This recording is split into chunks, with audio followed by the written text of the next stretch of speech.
são as principais doenças que têm afetado as mulheres hoje?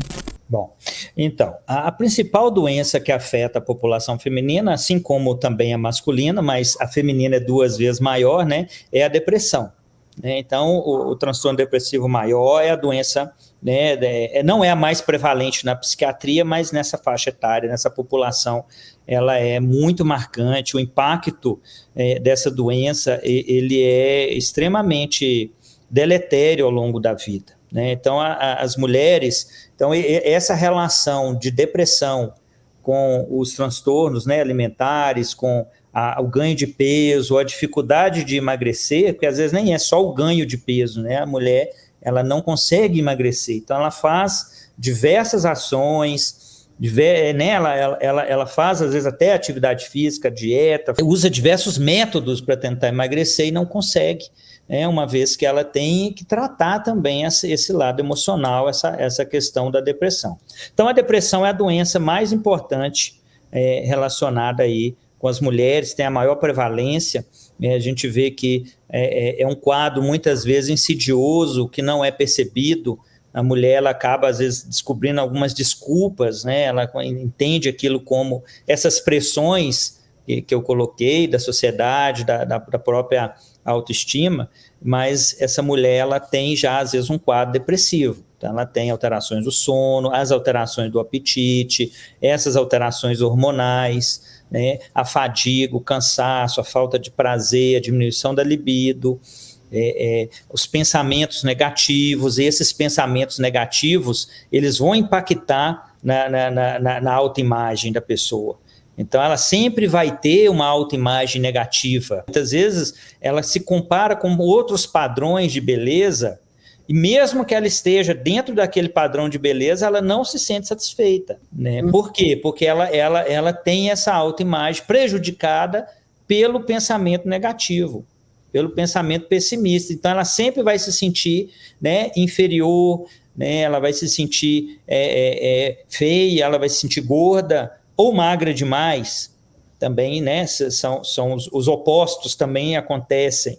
Então, é muito importante lidar com a saúde mental, para que a partir do momento que você lida com essa saúde mental, você cuida da sua saúde mental, isso vai melhorar a sua saúde física, vai melhorar o seu padrão de vida, vai mudar seus estilos, né, de vida, atitudes, comportamentos, e isso vai melhorar muito essa imagem. Você mesmo, às vezes, ainda tendo algumas medidas, você está satisfeita, né? A mulher vai estar satisfeita. O que é importante é isso, né, gente? Eu acho que se comparar com medidas, se comparar com índices, né, são coisas artificiais.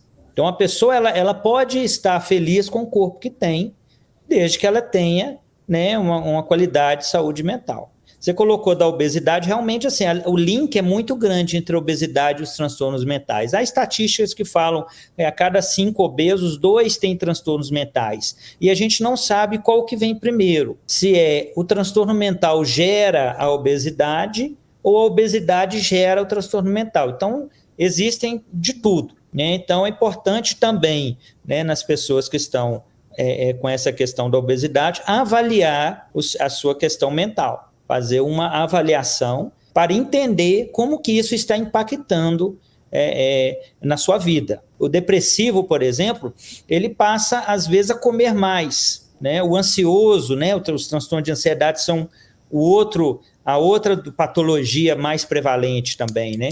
Então, a pessoa depressiva ou ansiosa, ela começa a comer mais. À medida que ela começa a comer mais para satisfazer um vazio, satisfazer uma questão mental que não é fisiológica, essa fome, é para suprir uma ausência mental de uma situação, de um prazer, de uma outra recompensa, ela passa a se recompensar comendo. Então, essa recompensa, entre aspas, da comida, ela começa a alterar, então, o seu metabolismo, e ela vai começar a engordar. Quando ela começa a engordar, ela se afasta da sociedade, ela começa a se isolar. Não, eu tô fora do peso, eu estou fora de forma, eu não vou mais fazer atividade física, eu não vou mais participar daquele grupo, eu não vou sair mais com as amigas, com os amigos. e aí ela começa a se isolar. E se isolando, aumenta a sensação do vazio, aumenta essa solidão, e vai compensar com o quê? Com mais comida, com mais, né, vontade de comer. E vai virando um ciclo, né? E é muito difícil, né, de reverter a partir do momento que a pessoa não sabe o que está acontecendo. Depois que você percebe, tem uma orientação, você dá um passo, seja começar uma dieta, começar um programa de emagrecimento, procurar uma ajuda profissional de saúde mental, aí você começa a desfazer essa cascata. Infelizmente, hoje as pessoas vivem uma vida de ansiedade, onde tudo é para ontem, né? Mas muito menos as responsabilidades. Então as pessoas têm aquele desejo de ter aquele retorno das coisas que venham de fora muito rápido, mas nem sempre elas se colocam como corresponsáveis pelo que acontece com elas.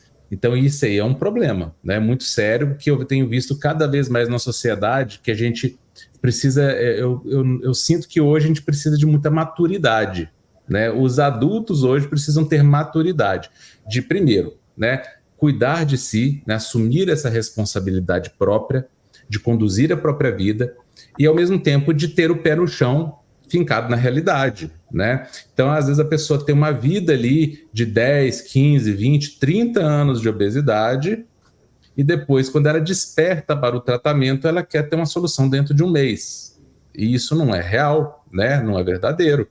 Então, ou seja para o que for, né? Então, esse senso de urgência, ao invés de adiantar o processo, atrasa. Né? Por quê? Porque na ansiedade, no afã de um resultado rápido e urgente, a própria ansiedade retroalimenta e perpetua o processo que gerou a obesidade e continua gerando. Então, aquela pessoa que entra, às vezes, num processo de emagrecimento, mas entra com essa ansiedade, geralmente é o perfil que não consegue ter resultado. Mas não consegue ter resultado por quê? Porque o processo não funciona? Porque, às vezes, ela está fazendo tudo certo, mas ela está ansiosa. E a ansiedade perturba o equilíbrio hormonal. E um dos hormônios mais produzidos na ansiedade é o hormônio mais importante no descontrole da cascata hormonal, que é o cortisol. Essa pessoa começa a produzir cortisol de forma desbalanceada por causa do estresse mental, por causa daquela urgência em conseguir o resultado. E é aquela velha história, né? Se a pessoa tem aquela urgência em conseguir o resultado, ela só adia o resultado. Agora, a pessoa que tem aquele perfil mais tranquilo, que entende, né, e tem maturidade de compreender que é um processo que demorou anos para se desenvolver, como o Anderson muito bem falou, o doutor Anderson explicou muito bem, é um processo que são vários fatores que vêm acontecendo durante muito tempo para que isso se manifeste numa alteração mental, numa alteração de aumento de gordura corporal. É um processo.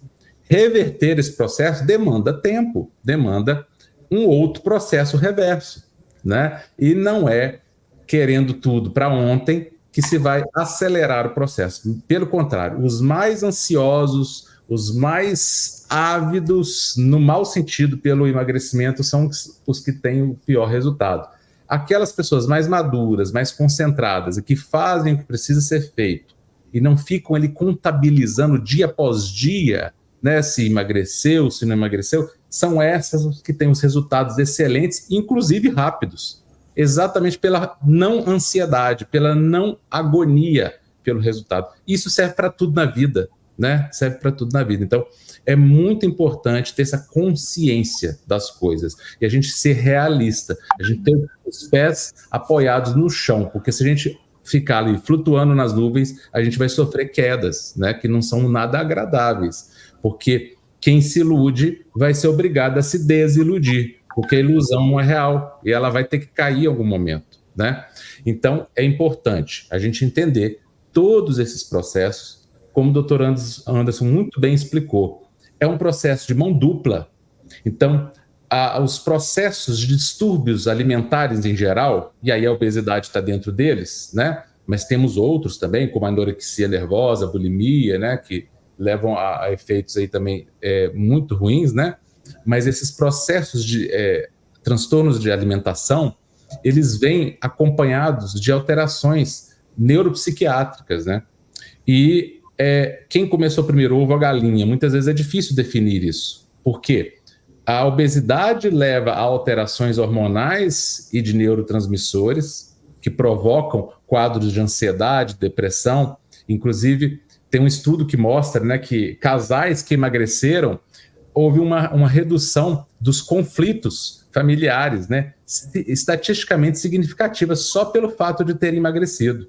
Então, olha como é que o emagrecimento interfere até no comportamento, na agressividade, muitas vezes. E o contrário também, né? As alterações mentais que levam a comportamentos alimentares aí que conduzem à obesidade. E esse ciclo se retroalimenta. E aí não importa mais o que veio primeiro, porque um leva o outro e o outro leva um. O importante é quebrar o ciclo. E, de preferência, nos vários pontos, né? Então, assim como são vários fatores que estão causando e perpetuando o ciclo, e isso é uma coisa negativa, nós podemos reverter, como tudo pode ser transmutado, né? Então, nós podemos reverter o fator que é negativo, que são vários, que é um ciclo vicioso que se retroalimenta, revertendo para o positivo, podemos trazer um ciclo virtuoso que se retroalimenta. E aí nós trocamos fatores negativos por positivos, e a mesma potência que leva à obesidade, que leva à ansiedade, depressão, vamos falar aqui das questões mais comuns, né? Mas tem muitos outros fatores aí, né? Muitas outras doenças. A mesma questão pode reverter, se a gente atacar esse ciclo, quebrar ele nos vários pontos, atuando na questão mental, né? Resolvendo a questão mental, atuando a questão nutricional, e aí a gente vai ter o efeito reverso.